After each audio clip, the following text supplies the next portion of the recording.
Dear friends, for over 150 years, the Berlin Presseball has stood as a beacon of free expression, an important platform for journalists, public figures, and cultural leaders to unite in the spirit of open dialogue and mutual understanding.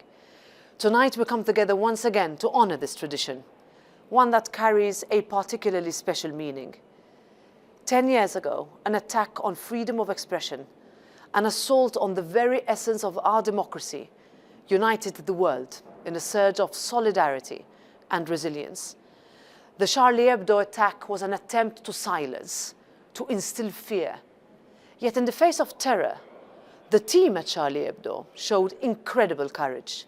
They refused to back down. They refused to give in. I cannot think of a more fitting person to receive the Berlin Presseball's honorary prize for press and freedom of expression than Charlie Hebdo founder and publisher, Gérard Biard.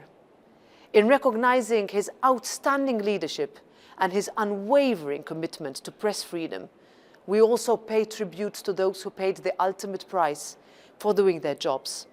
We must build a Europe that honors them. And to do that, we need to reassert that freedom of expression is a cornerstone of our European way, that age-old principle, that we may not like what some people say, we may even be offended by what is being said, but we must be able to defend everyone's right to say it. That's a basic value of what it must mean to be European. Europe was created to push back against the many examples of thought police, against the need to hide who we are, who we vote for, or what we read and write that litter our history. Anyone who has lived under the reality of totalitarianism knows the risks and the reality only too well. Neither, in my view, is the answer to be absolutist. Like in most things in life and in law, this will not work. To me, the answer is all about getting the balance right that does not impact on critical voices or out-of-the-box thinking. There are lines that cannot be crossed when it comes to inciting violence or hate, for example.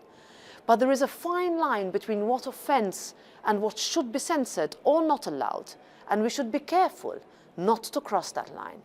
That limit, that very narrow restraint we impose on ourselves, must only be set by law.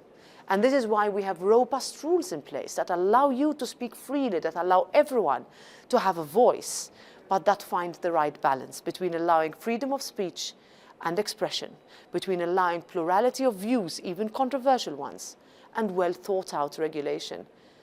This is the emerging debate of our time.